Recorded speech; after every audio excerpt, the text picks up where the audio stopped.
بسم اللہ الرحمن الرحیم۔ اللہم صلی علی محمد وعلی آل محمد صلی اللہ علیہ وآلہ وسلم۔ السلام علیکم جی۔ تو ناظرین، امید ہے آپ لوگ بالکل ٹھیک ٹھاک ہوں گے اور ایمان اور صحت کی بہترین حالت میں ہوں گے۔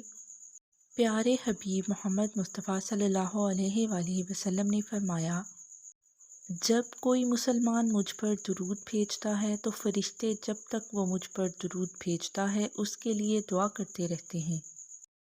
اب بندہ چاہے تو مجھ پر کم درود بھیجے یا زیادہ بھیجے،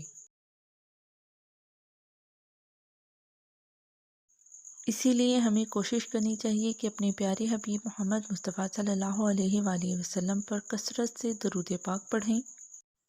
ٹائٹل آف دا ڈے: درود پاک سارے قبرستان کی بخشش کا بہانہ بن گیا۔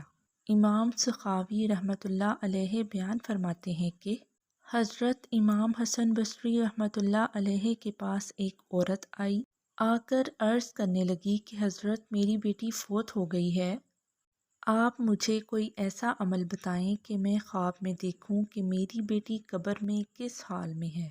امام حسن بصری رحمۃ اللہ علیہ نے اسے عمل بتایا۔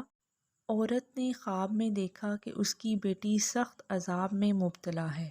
صبح کو اس عورت نے امام حسن بصری رحمۃ اللہ علیہ کو آ کر ساری حقیقت بتائی۔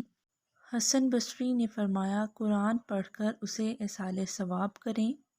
اگلی رات امام حسن بصری نے اس لڑکی کو خواب میں دیکھا کہ وہ جنت میں تھی۔ اس نے جنت کے لباس اور تاج پہنے ہوئے تھے۔